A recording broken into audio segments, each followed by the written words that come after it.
นอไอเฮ็ดงานทออยู่ต่างแดนย้อนจุนจังบ่มีแฟนกระจากไทยแลนด์อีสานบ้านเฮายามห่างไกล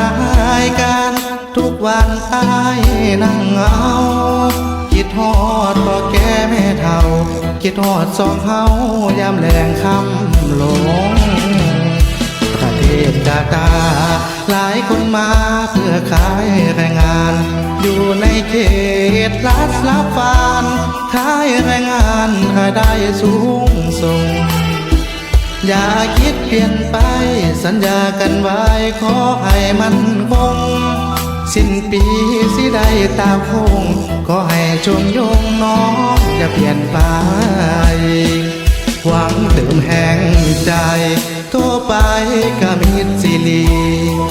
มือวานเว้ากันดีแต่มักปัดนี้น้องมาลืมอายตัวให้คอยท่าเป็นนางจังมาเปลี่ยนใจเลือดเย็นบ่รู้ตนอายหวังขายตายเลยสั้นบ่มีคำเว้าซึมเศร้าอยู่กลางทะเลทราย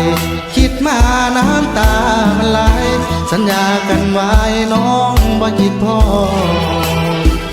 ยังคิดพอหนาขึ้นมามันแค้นจะรออาชีพช่างประกอบท่อได้แต่หลอดน้องด้วยน้ำตา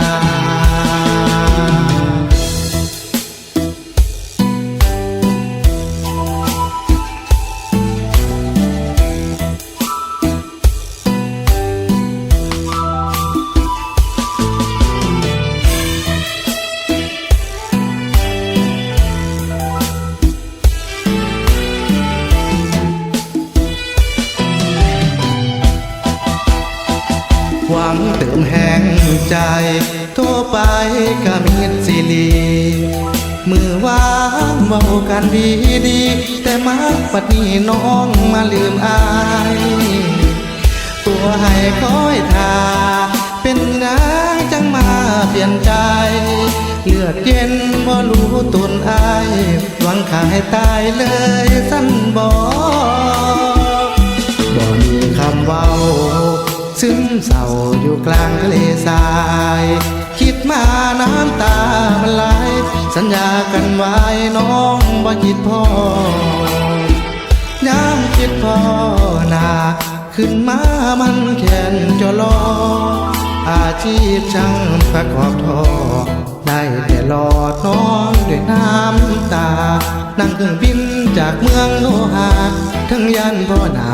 ผู้หญิงที่